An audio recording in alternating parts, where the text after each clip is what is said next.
Hello everyone, what is up in the news today? We've got... Anyways, I forgot that I didn't record this yet, and so when I went to go tag this video the other day to release it on Thursday, which is today, I was like... So yeah, if you guys didn't know, I'm giving away a manga or a gift card, depending on where you are at or what you want. Check out the video. It's going to be in the link. It's going to be in the description down below for more information on that. And if you're interested in joining, and without further ado, let's get into this week. We got us, the usual suspects, all 12. So 4, 6, 7, 8, 9, 10, 11, 12. Let's start in the middle because we meta. Speaking of meta and weird, this starts off kind of odd with the mayor who died talking to these werewolves. And I was like, he's dead. And they're talking about how like the story is different and how it's a convenient tool and that he edited the script to make the ending come faster. And I was like, wait a minute, what are you talking about? What are you trying to do with the story? That's what I'm trying to say. And you just says you're wasting pages. Precious page spaces. And I'm like, what the heck? Anyways, so that was pretty funny how they do it that way because it was canceled. But just gonna turn this that way. Yes, perfect. Okay, so yeah, I was like really liking this because it continues through the verification process of the hunters. They have to kind of play cops and robbers with these two here. The cops are on duty, but since they're hunters, they're like, no, we're not supposed to be prey. We're supposed to be hunters. So they go after them, which is really interesting, and they try to take all their handcuffs. We learn a little bit about Teddy Bonkers. I mean, Bonkers here. Teddy Bonkers is from American Dad. He's a teddy bear. We also get like 2 different one-shots afterwards. So like this much is the story, and like this much is one-shots. The 2 one-shots don't really have anything to do with the story, which was interesting. But yeah, they were still fun. One of them's about a guy who likes a ghost. He liked the girl before she died, and then she lost her memories. The other one was about these hermit crabs who are taking houses from people, and now people owe a lot of money to hermit crabs for some reason. But that was a little odd. But again, Red Hood is a series I really enjoy. At this point, I really don't know how that it got canceled. The character designs are very unique and interesting. The characters themselves are very interesting, and the world itself is also really cool. So I don't know why that it would be canceled and why people didn't vote for it, but that is where we find ourselves. We don't finish the Cops and Robbers game here quite yet, it seems, but we are gonna get to that pretty soon, I have a feeling. Their goal is to help get everybody to pass at least as much as possible. Showa Shotan! So that's how I imagine it said. This was really fun. Same author as Death Note, not Bakemonogatari. Oh my god, Bakuman.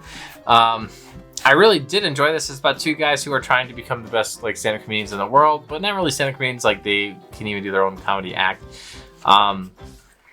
The one guy used to be a child actor in like this old historical drama.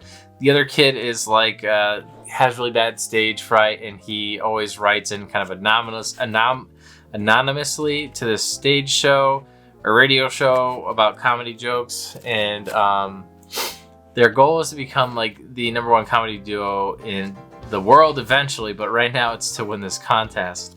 But even though that they are 2 renowned kind of comedians at this point, together they have to face different obstacles. Like the dad, he has to make the dad laugh. The dad's got the picture of the dead dog to remind him not to laugh. I thought that was funny. His family, he has to prove that they're serious about being comedians. And if the family members laugh by blowing the whistle, at all, then they concede and they, will consider letting them become a comedy duo, instead of making the kid go to cram school. The dad, it looks like, used to be into music, and then he didn't make it. And his mom convinced him not to. Really good series so far. It reminds me a lot of Bakuman. So same kind of style of story, in my opinion. Wand Dance. I read through this too fast. Okay, what even happened? Because I was just loving it. So we kind of explore a little bit more about Pop. We also explore Pop-In, a little bit more about House as well. We get to find out a little bit about what Wanda kind of feels about the main character and how the main character thinks he's not that great, and how he can't kind of hang. He also tells us he failed his driver test because he was stuttering during the colorblind test. So they think he's colorblind because every time they show him a number, they'd be like, oh, you don't know this one? He'd be like, because he's stuttering. He got kind of like stage fright a little bit. But once he kind of lets go, he like dances super good, obviously, just like he has always been. I mean, look at this. That's so sick. This story is always, to me, art over story, but the story actually has kind of grown on me, or developed, maybe is a better way to say it, into a story that I'm more interested in. So I really do enjoy that part of it as well. But, you know, if I was to say what happened in this one, I would not be able to say a lot. I mean, what we got was a lot of development for the main characters. We got to see some sick dances, and we are in the middle of a contest. So we got the next kind of lead, but I'm just like obsessed with seeing what's going to happen next. I could not explain to you why. Other than I'm really like mesmerized by the dance moves that on this piece of paper. My isekai life. I became the second character class and became the strongest sage in the world. Look at this. Beast. Beast. Anyways. With this one, we start to find out who's causing the freezing lands, okay? Turns out it's the neighboring town that sells all the wood. Fucking what? Who would have seen that coming? Not me. But it looks like they're actually using the cursed stones, which I did not actually expect. And they are so about keeping it kind of a secret that they nuked their own base, which blew my mind. It's like a huge crater in the ground after they are done nuking it. You can kind of see there. But really a blast to read through this. Get it? But the little things that they find afterwards, there's little scrolls, and they end up dissolving the text after he finds them, so they can't read the secrets that this, community is kind of going through. They're called the Blue something or another, but we'll get more about them later on. These seem to be the main, antagonists, I suppose, for the series. We don't quite know exactly what's going on with them. They end up having two guys tail him to figure out what he's up to see if he's real or not. And he's trying to not seem like that strong, so they think he's a weak wuss.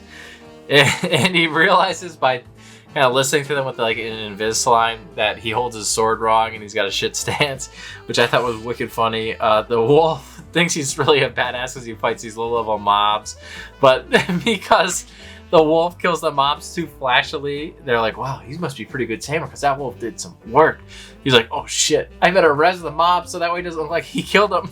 I was like, oh my god, this poor wolf. Proud Wolf always thinks he's doing so good, and then whenever he does something right, his master just shoots him down.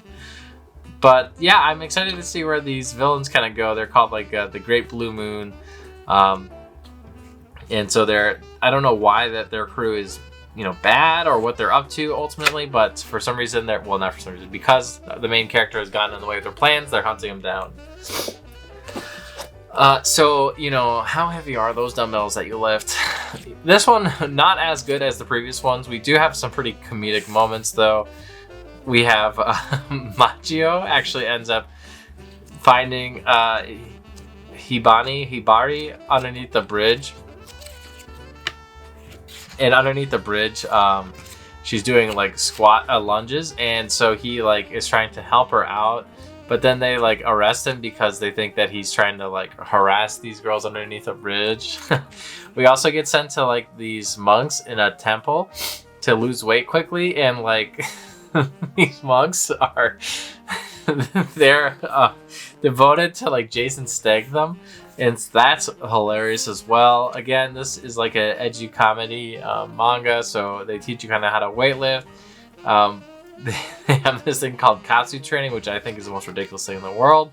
Cut off your blood circulation, work out, and then you can get a pump real fast, but it's like, I feel like you'll die. We are also worried that she's going to turn into a big puffball here, you know, so that's no good. But what can you do with Sakura here? She's always up to no good. Eating the foods, relatable. Most muscular. He got huge. I love it. Yeah, but Uncle Ivan, which is Xena Voight's uncle, shows up, and he's going to start training with him, I guess. We also have this guy show up for a bonus manga. This was pretty funny. You're supposed to shout dirty words as you're lifting, and then it's supposed to make you lift even more. And then they're like, wow, thank you so much for helping us. And then they're like, wait a minute, who even are you? Just some random dude who shows up at the gym. That was pretty funny. Ayakashi Triangle, Volume 2. In the midway point, there's boobs, but everywhere else there's really not. We get some really cool development here. It turns out that the main character girl here, who's the spirit medium, is able to actually give life to things and is more of an Ayakashi than a human. They have a consideration that Suzu may actually be able to change her back into him because of her powers as a spirit medium, which is really interesting because she's like got the most power out of anybody. However, our main character is able to like actually do the most amount of damage at this point. Kazumaki's still kind of playing defense, even though I kind of wonder how much defense he needs to play. She's able to like convert this octopus to her side. This guy, he's an artist, and he ends up being like one of the big devoted guys to the cat, who is the Ayakashi king. We get a little Rasengan ball here. They call it Exorcist Ninja Art Twister Ball. I mean, it's literally a Rasengan. That was sick. I was really loving that. The artist guy ends up kind of chatting with the cat and being like, listen, this girl may be the real deal. We better be careful with her. And she tries to undo the curse on the belly, but it ends up messing up the transformation thing. So then she can't transform into her ninja outfit super good. And then you can, you know, she's like half naked. Typical stuff with this kind of a manga. There you go. There's your no-nos. But yeah, this was a pretty fun read. I definitely recommend checking out that series if you like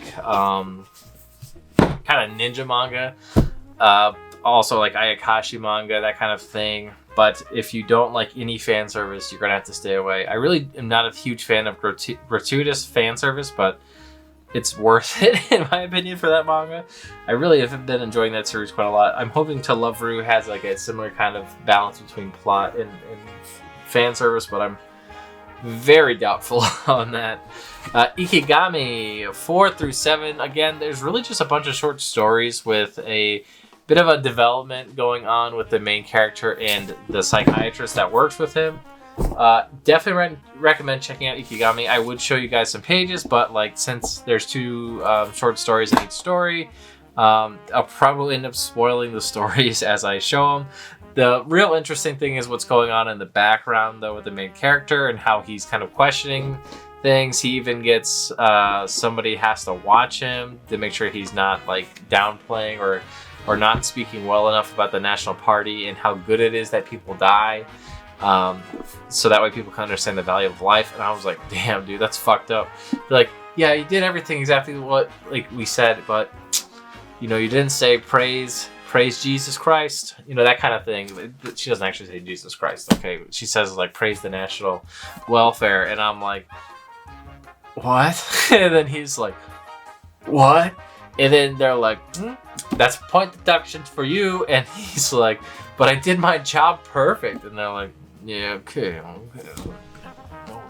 And so they take the note. But yeah, so I'm intrigued to see what happens with him afterwards. There's only 3 left. It's a very short series. So one I definitely recommend picking up if you're a fan of like thrillers or story, you know, like periodic manga. If you like Cowboy Bebop, I would say it's very similar to that kind of a style, that anime. So yeah, worth reading for sure. Lastly, Pandora Hearts Volume 7, which is 13-14. This is getting really good. We figured out who the headhunter is, and I was like, whoa, we get some kills? You see this? We get some kills? Ferocious. Straight up brutal.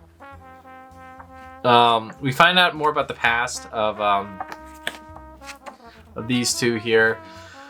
Elliot and Leo, kind of see how Leo's past is with Elliot, how they kind of got around, and they're more of their dynamic, which is interesting. We go to this big club party thing. It's like a ball with this creepy pervert dude. We find out about Elliot's mom and how she's like completely losing her mind. Lacey obviously is the, what's that word? Anagram for Alice. You know, it spells Alice. They didn't say that yet, but it's pretty obvious. But yeah, Yura tries to kill Alice. Oz is being able to control Alice's power, and Alice is like, whoa, whoa, whoa, whoa, whoa, whoa, whoa, that's my power. You don't get to use it unless I say you get to use it, and he's using it. So really interested to see what's going on more and more. We also have Jack come back. We find more about who's got the last door, about the past, about they're trying to recreate the goddamn disaster that kind of destroyed the Baskervilles, and I was like, holy shit, big time liking this right now. It's gotten a lot better. Is it the best manga ever? And I say you gotta read 1 through 13 to get to this part, and it's worth it? No, absolutely not. Not at this point. Will it get there? It could. It very well could, but I'm definitely liking where we are. I've heard the next volume is even better, so I'm gonna be excited to read that, but we'll skip Pandora Hearts next week, actually, spoiler, because we got too much to read. Way too much. But Pandora Hearts is coming back, don't worry. It's gonna come back with the freaking, what's the word for it? Vengeance. With a vengeance. Anyways, thank you so much for watching today with me. Oh my goodness. What did you guys read? Please tell me down below. And don't forget to check out the giveaway video if you haven't signed up yet. I'll probably run it until the next ranking video, and then I'll say, you know, because this one I said I'm giving it away. Next one I'm going to say I gave it away. Who's the winner or something like that.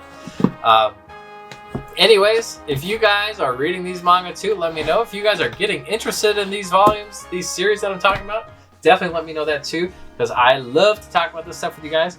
But until next time, we'll see you then. Bye-bye.